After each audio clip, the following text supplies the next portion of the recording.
The message from the stars. The night was quiet on the edge of New Zealand's South Island. Far from the city lights, a small team of space listeners sat in a dark room filled with screens, wires, and blinking lights. They weren't part of NASA. They weren't rich or famous. They were just a group of curious people who believed something was out there. Maya, a 26-year-old signal technician, leaned closer to her headphones. A strange sound was coming through. It wasn't normal static. It was broken, soft, like a whisper from far away. "Listen to this," she said, waving at her friend Jamie. He put on the second headset and froze. "That's not random noise," he said slowly. "That's a voice." The sound was weak, broken by long pauses and static, but they could still make out some words. "Please. Humans. Help us. Child. Dying. Food. Gone." Maya's heart began to race. The voice was female. It was speaking English, but the accent was strange, like someone who had never spoken the language before. There was pain in the voice. Fear. Sadness. "Run the filter," Maya whispered. They cleaned up the signal and played it again. This time the words were clearer. "We are lost. We are hungry. My child is dying. I beg you.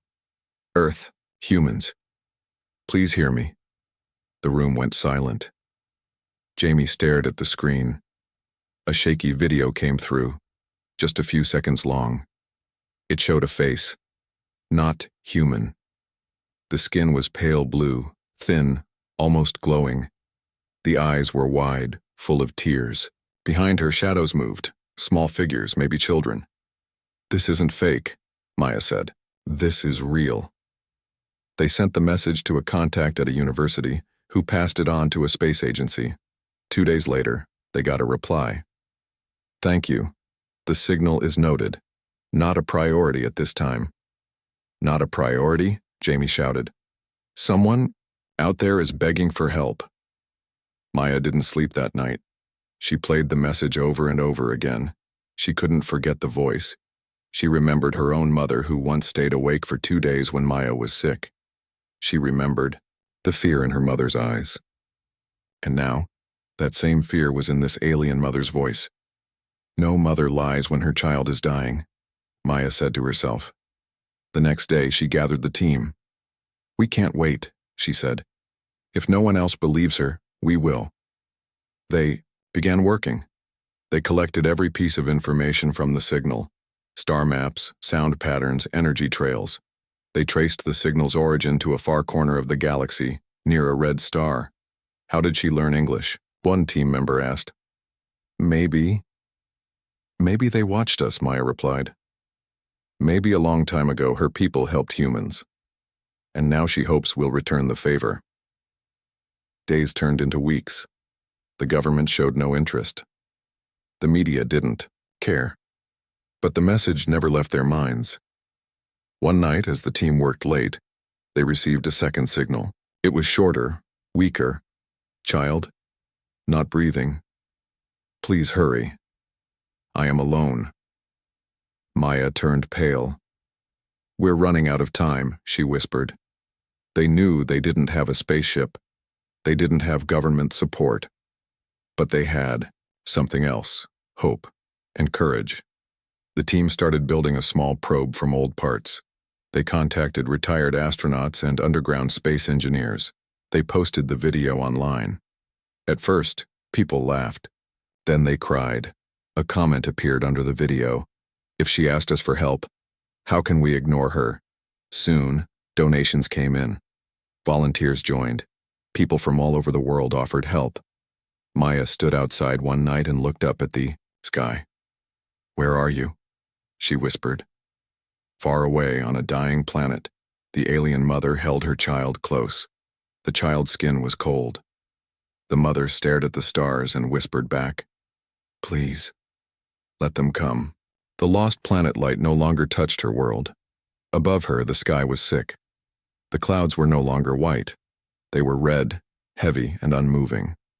The twin suns had dimmed months ago, hidden behind the poisonous clouds that now circled the dying planet. For most of her life, Era had believed her people would survive anything. But now she wasn't so sure. Inside the underground shelter, the air was thin and cold. Dust fell from the ceiling as the ground shook again. Quakes had become normal. The land above had cracked open like dry skin. No food grew anymore. No clean water flowed. They were buried in a grave that still whispered hope, but gave none. Ara sat beside her small child, whose breathing was faint and slow. His eyes were closed, lips dry. His name was Sil. He hadn't spoken in 2 days. A quiet voice came from across the room. "They're gone," said Siren, the last elder of their village. "The ones we sent out yesterday. They didn't come back." Ara closed her eyes. That made 5 search groups. None returned. There was nothing left to search. "How? Many of us are still alive?" she asked softly. Siren hesitated. "Less than 30, maybe less than 20 by night." Ara looked at Sil again. She placed her hand over his chest. His heart still beat, but slow. Too slow. The machines they once used for farming and air cleaning were dead. Their energy cores had dried out. Their knowledge was deep, but useless. But they had one thing left, something old, something ancient. A long time ago, her people were explorers. They traveled galaxies, studied stars, and visited many young worlds. One of those worlds was Earth. They taught early humans how to find water, how to grow food, how to watch the skies. But then, war came to Era's people. They lost much. Their ships were destroyed, and they forgot about the stars. Now, generations later, their world was ending, and the only thing they had was a broken signal device, used long ago to send messages across the stars. No one had used it in lifetimes. But Era had hope. She powered it up with the last of their energy cells. The screen blinked weakly. The sound was full of static, but it worked. She spoke slowly. Her mouth struggled to form the words from an old language her ancestors once knew, English. "Please," she said into the dark. "If humans here, help us." The message was short. The energy drained fast. But she kept trying again and again for days. Each time she gave the machine more power, and herself less. Her body was weak now. Food was gone. Water was gray and thick. Still she continued. She didn't know if anyone would hear, or care, or understand. But a mother must try everything. One night, as the stars flickered above like dying embers, the machine blinked once more. It showed something new. A pulse. A signal returned. Not strong. Not clear. But something had heard her. Ara gasped. She woke Sil and whispered, "They're out there. Someone heard us." Sil didn't open his eyes, but his lips moved. "Mom, will they come?" She wanted to say yes, but her voice broke. Then the earth shook again, this time stronger. Above them, the walls cracked. Rock fell. Screams filled the dark. One of the ceiling supports broke and crushed a small storage room. Ara grabbed Sil and ran. Outside, the air burned. The trees were bones now, black, leafless, silent. What was once a green world was now ash. She carried her child across the land, trying to reach the old watchtower. It stood tall on the edge of a cliff once used by the first Star Watchers. From there, she believed, maybe they could see her better. Maybe Earth was looking. As she climbed the tower, her legs trembled. Her skin was cold. The air smelled like fire and metal. But when she reached the top, she saw it. In the sky, something moved. A tiny light. Far, far away. Was it a ship? A signal drone? Or just a star? She didn't know, but her heart beat faster.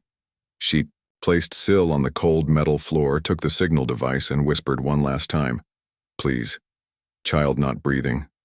"Please. Humans. Come fast." And then, the tower lights flickered. A new signal began to blink. Someone was coming. But would they arrive in time? Behind her, the cliff cracked again. The ground was dying, and so was time. The secret crew, The world kept turning. But few noticed the voice from the stars. News channels ignored it. Governments said nothing. They had more important things: wars, politics, money, power. But not everyone forgot. In a small garage outside of Toronto, Canada, Maya stood over a table full of wires, screens, and printed star maps. Her eyes were tired, but her hands moved with energy. She had replayed the alien mother's message 100 times, every word, every breath, every pause. It haunted her. Child not breathing. Please. Humans. Come fast. She could still hear it in her dreams. Jamie entered the garage holding coffee. I mapped the last pulse, he said. The signal is moving, like it's bouncing. The planet might be rotating faster than we thought. Maya took the tablet from him. The data showed something strange. Energy spikes near the signal. Unusual. Almost artificial. There's something else out there, she whispered. Something big. And it's not human. They weren't alone in hearing the message. Others had started listening too. A small group of ex-NASA scientists contacted Maya. They had lost their jobs years ago after refusing to shut down a deep space program. Now they were building something, off the record out a ship, not a big one, but fast. Fast enough to reach the source in weeks. Maya joined them without a second thought. The team was strange but brilliant. There was Dr. Owen, an old astrophysicist who believed aliens saved him once during a shuttle accident. There was Riz, a tech genius who could rebuild an engine from junkyard parts. And Liv, a medical officer who had served in disaster zones across Africa and Asia. She had seen death, but never begged like this. They called themselves Project Voice. They worked in an old underground facility, hidden beneath a storage warehouse. Every night they listened. Every day they built. They had no funding, no government approval. But they had a purpose. One evening, as the team reviewed a new transmission, Liv frowned. "This isn't from the mother," she said. The audio was different, deeper, more mechanical. "You do not belong here. Do not answer the call." Jamie leaned forward. "Is that a warning?" Maya felt her stomach twist. Someone, or something, didn't want humans to come. "They're watching us too," Riz muttered. "Maybe the mother's species isn't alone," Dr. Owen said. "Maybe someone wants her people to die." For the first time, fear crept into the room. But fear wasn't enough to stop them. Maya sent out an encrypted message to old space contacts, people she trusted. One replied. His name was Captain Elliot, a retired military pilot once sent to explore Mars. Now he lived in Alaska, far from everything. "I heard the voice too," his message said. "Count me in." Within days he arrived, tall, quiet, sharp eyes. He looked at the ship and nodded once. "We take off in 10 days, he said. No delays. The ship was small, named the Whisper. It ran on recycled tech, solar flares, and hope. It could carry 6 people, 1 drone, and enough supplies for 30 days. As the launch day neared, problems grew. One night, Maya received a warning on her personal phone. No number, no trace. "Stop what you're doing. It's not your mission." They traced the message to a secure government satellite. "They know," Jamie said. "They're watching us now." Dr. Owen spoke calmly. "Then let them watch. We're not hiding." The next morning, a news article appeared online. "Conspiracy nuts building alien rescue ship." The article mocked them, called them fools, said it was a hoax. But under the article, thousands of comments appeared. I heard the voice too. "They're not crazy. Someone help that mother." Ordinary people had begun to believe. Donations came pouring in again. Artists painted the alien mother's face. Children wrote messages for Syl, the alien child, and sent them to Maya. Hope was rising like a storm, but time was slipping away. The signal was growing weaker. "If we don't launch now," Captain Elliot said, "we won't make it in time." The team agreed. They packed supplies, uploaded medical files, and fitted the drone with a translation system. Before boarding, Maya stood beneath the ship and looked at the stars. "We're coming," she whispered. "Hold on just a little longer." Far away on the dying planet, Era sat in the ruins of the tower. Syl was colder now, his breath barely there. But then, a spark. In the sky, a light blinked twice. Not a star, not a dream. A ship. They were coming. But not everyone in the galaxy was happy about that. In the darkness beyond the alien world, another ship moved. Silent, cold, watching, and it did not want humans to succeed. First contact space was silent, but inside the ship called the Whisper, hearts were racing. 6 humans, 1 small drone, and a message that had changed their lives. The stars outside the window were endless, cold, and old. Yet somewhere among them, a mother waited, and a child was dying. Captain Elliot sat at the controls, eyes locked on the screen. Beside him, Maya watched the signal wave flicker. "We're close," she whispered. "Signal strength is rising. We're almost there." Liv checked the medical. "How's one last time?" "We have food packs, antibiotics, oxygen masks. I don't know what species they are, but I'll try everything." Dr. Owen stared at the shrinking distance between them and the alien world. "We are not ready," he said, "but we are willing." As the ship entered the final stretch, a strange sound filled the comms, like metal grinding against itself. "Not part of their system, not from the mother." "Jamie," Elliot said. "Trace that noise," Jamie typed fast.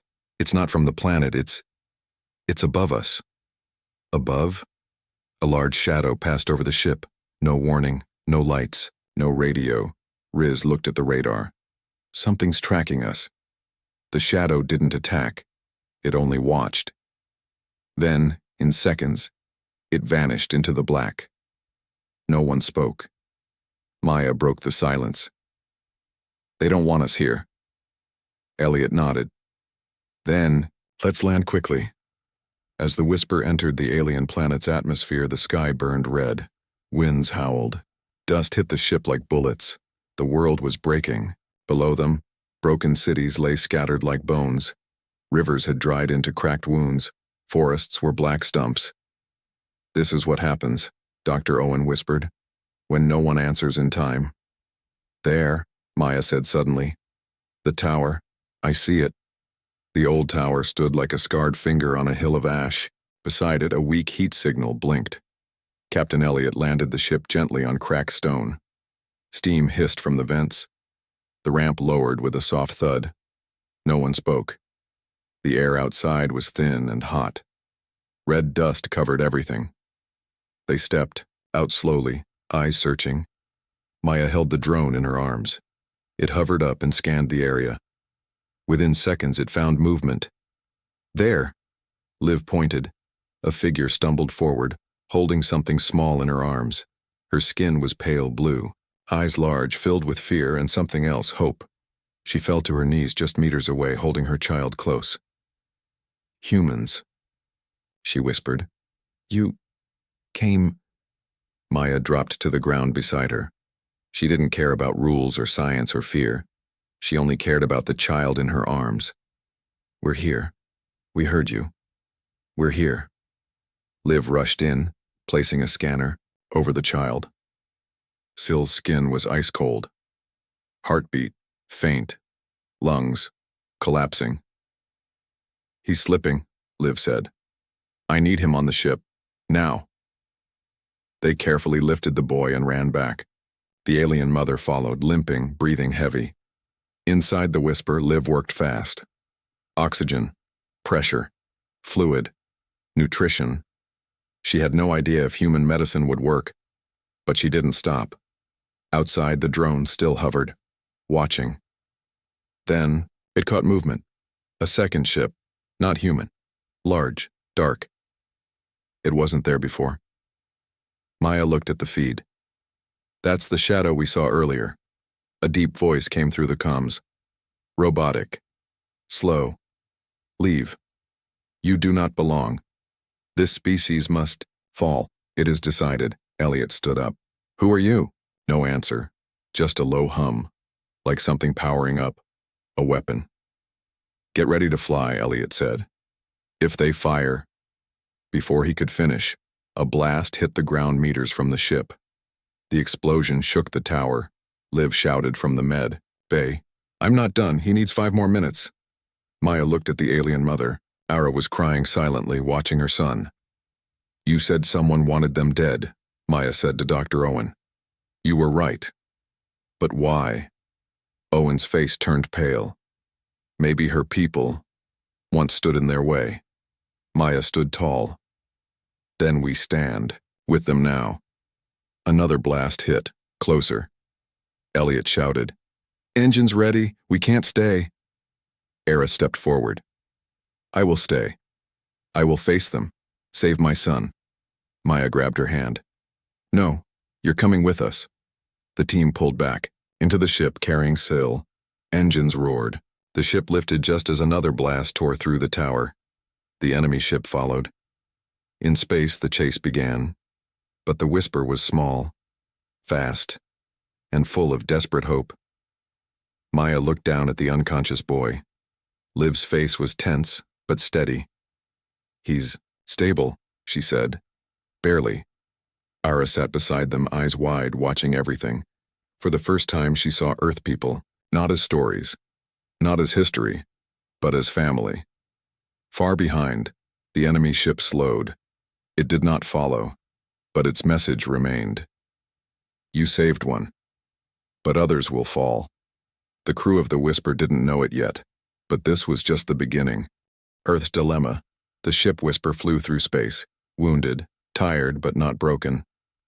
Inside, the alien child Syl was breathing better. Liv sat beside him, her hands shaking as she checked his vitals. "His organs are weak," she whispered, "but he's fighting."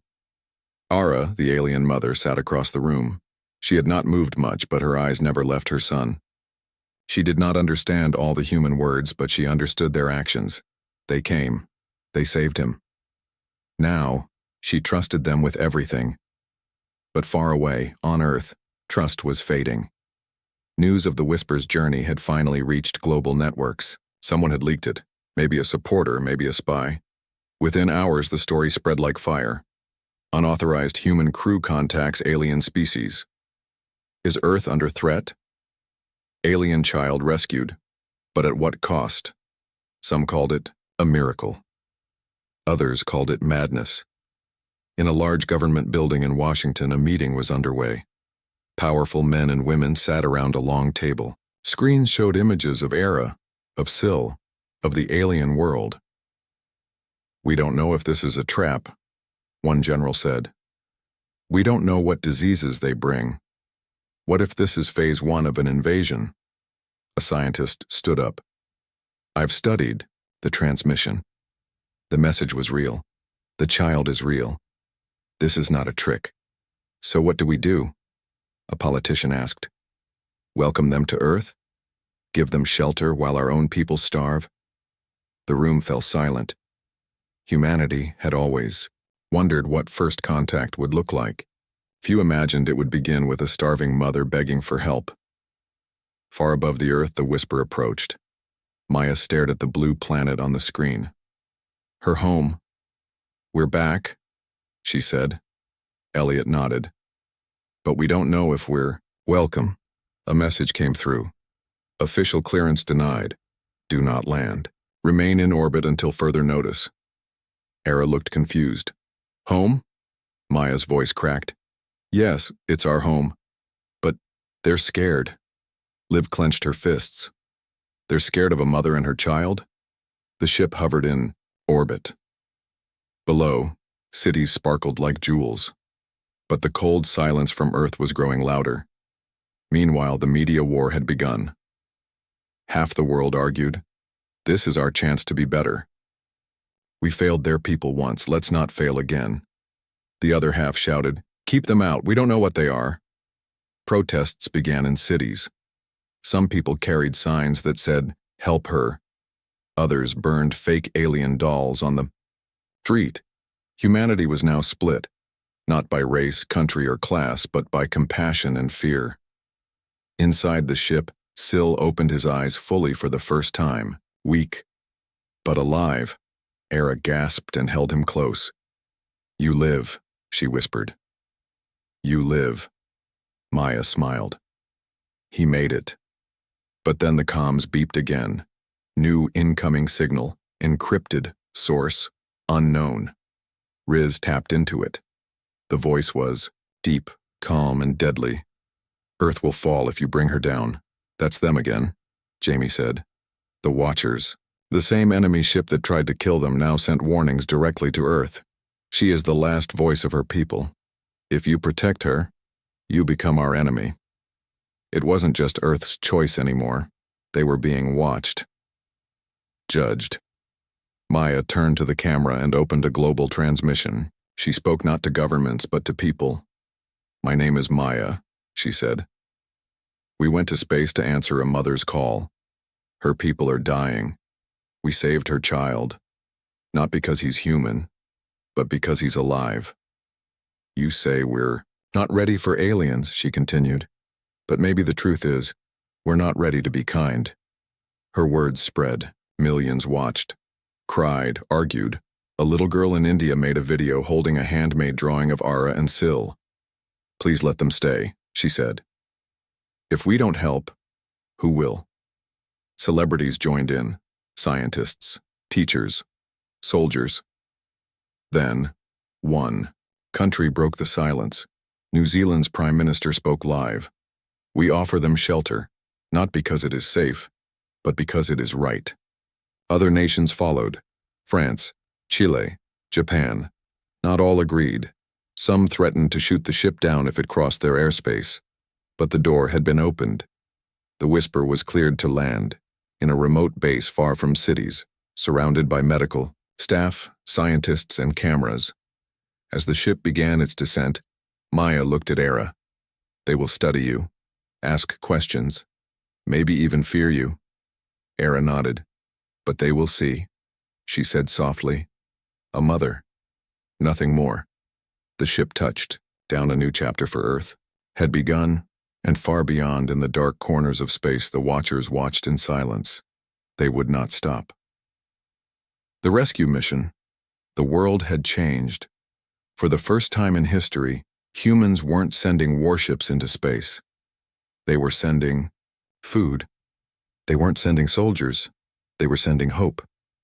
In a desert base in New Zealand, engineers, scientists, and volunteers from over 30 countries worked day and night. They were building the biggest mission ever made by humans, not for themselves, but for someone else. They called it Project Lifelight. Its goal was simple: return to the alien planet and save the survivors. But nothing about it was safe. The Watchers, the enemy species that hunted Era's people, were still out there. They had already attacked once. They had promised to do it again. And this time, they would be ready. Maya stood on the command deck, now promoted to mission leader. The alien mother, Ara, stood beside her. Her child, Syl, was recovering, still weak, but alive. Ara had given them everything: her story, her language, her history. "We had many enemies," she told them, "but none feared us. They feared what we knew." "What did you know?" asked Liv. "We knew how to heal worlds. We were builders, givers, and some species only want power. They saw kindness as a threat." On the screens, satellite footage showed the ruins of Era's planet, ash and stone, but also faint life signs. There were still survivors trapped in deep shelters, waiting, dying slowly.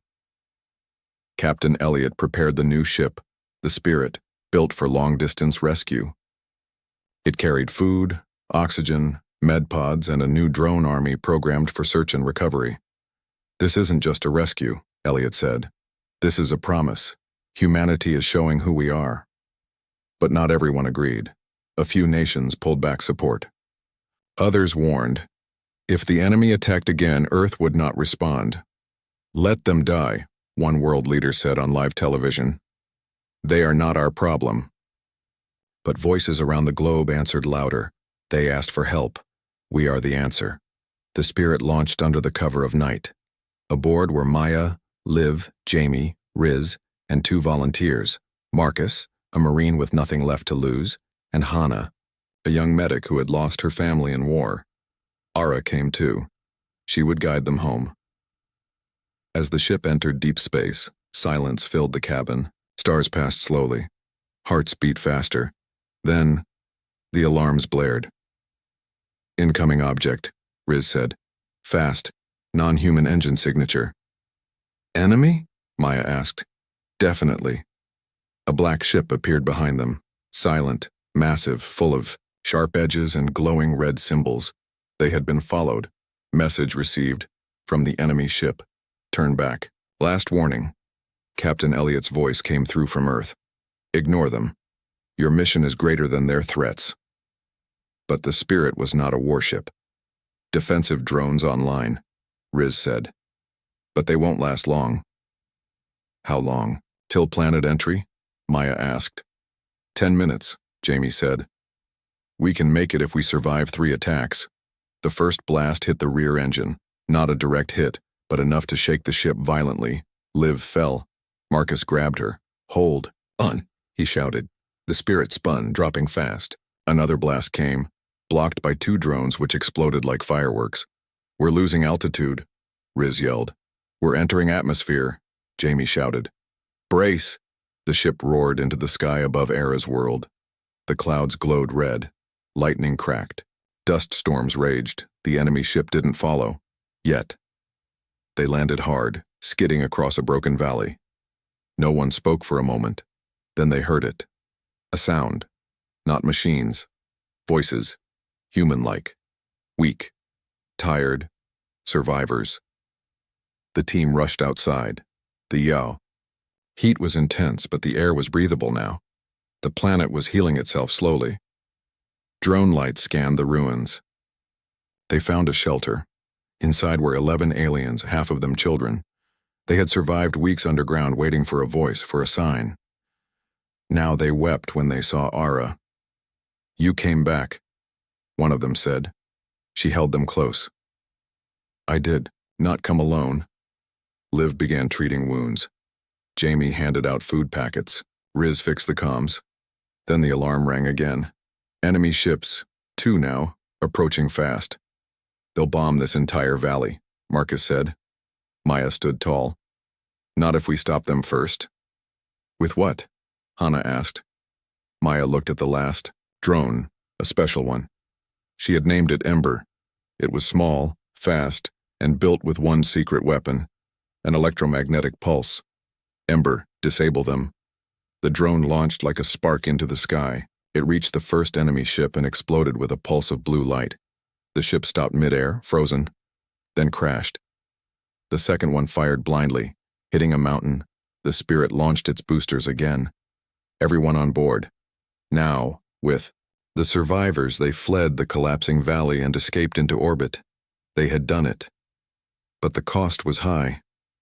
Marcus was gone, lost during the second blast while shielding 2 alien children. His name would be remembered. As the ship returned to Earth, the world watched in silence. Not a single weapon was fired by humans. Not a single alien was left behind. The alien mother sat in the ship's quiet hallway, surrounded by her people. Maya sat beside her. Why do you trust us? Maya asked. Ara looked at her son, now asleep in her arms. Because you did what even my own kind could not, she said. You listened? A new hope. The ship Spirit broke through Earth's atmosphere carrying more than just passengers. It carried proof that kindness could reach beyond the stars. On board were 11 survivors from Ara's dying planet. Elders, children, a healer, and 2 young ones who had never seen the sun. They had known only darkness, hunger, fear. Now they saw Earth, green, blue, alive. Sil, Era's child, pressed his hand against the window. His skin was still pale, but his eyes were brighter. What is that? He asked, pointing. Maya smiled. That's ocean. Sil blinked slowly. We had one, long ago. Now it's dust. The world below was waiting. When the ship landed, there was no cheering, just silence. Millions watched through screens. Governments sent representatives. Scientists prepared labs. And yet, it was a little girl who walked forward first. She carried flowers. She gave them to Era. "These are called sunflowers," she said. "They always turn toward the light." Era knelt and took the gift with both hands, her voice shaking. "We will try to grow again." For the first time in Earth's history, an alien species lived among humans. Not in secret, not in fear, but in trust. A special center was built in Iceland, far from the noise of politics, in a peaceful land of glaciers and green valleys. It was called the Unity Observatory. Here, humans and aliens worked together to study life, share technology, and plan the rescue of more survivors. If any remained hidden, the children of Era's people began learning human language. Earth. Children came to visit, to play, to ask questions. One day Syl stood in front of a classroom and spoke to young students. "My people did not want war," he said. "We only wanted to live. But when we asked for help, no one came. Not until Maya, not until you." Maya became a global figure. Not a hero, she never used that word, but a reminder that the universe was not empty, that listening could be an act of courage. But even in peace, shadows remained. One night, deep underground, hidden from cameras and news, a secret meeting was held. Military leaders, spies, and dark money investors sat around a table. "They say it's hope," one man said, staring at footage of the alien children. "I see risk." "What if more arrive?" another asked. "What if they take more than they give?" "We need protection. We need weapons. We need control." They called it Operation Firewall, and it had already begun. Back at the Unity Observatory, Liv sat with Hannah, the young medic. They were building a joint medical library, human and alien. "Do you think they'll accept us fully?" Hannah asked. "Not just smile in front of cameras, but really accept?" Liv looked outside the window, where Syl and human children chased each other across the snow. "Not today," she said. "Maybe not even tomorrow, but someday. Maybe." 1 month later, a signal arrived. Not from the Watchers, not from Era's people. Something different. It spoke in a language no one had seen before, not even Era. Dr. Owen studied the waveform and frowned. "This isn't a distress call," he said. "This is a location drop. Coordinates." Maya looked at the data. The signal was ancient, cold, waiting. "What do we do?" Jamie asked. Maya didn't answer right away, but she looked up at the stars and smiled. "We listen." That night Syl had a dream. He stood on a new planet, not Earth, not his own. The sky was silver, the trees glowed, and beside him stood a child he had never seen before. Human eyes, but skin like stone. The child reached out and said one word. "Soon." Syl woke up gasping. Era sat beside him and stroked his hair. "Was it a nightmare?" she asked. Syl shook his head slowly. "No. I think it was a beginning." And far away, beyond the reach of any telescope, something opened its eyes. Not angry, not kind, just awake. For the first time in 1,000 years. Epilogue. The future begins. A memorial was built in the valley where Marcus, the lost Marine, had died, his name carved in both human and alien symbols. Above it, a simple sentence. He did not ask who they were. He only saw they needed help. Children now visit that place. They sit under trees that were once dust, trees planted by Era's people, who found a second life on a second world. The story is not over. New signals are coming, new voices, and this time, humanity is ready to listen.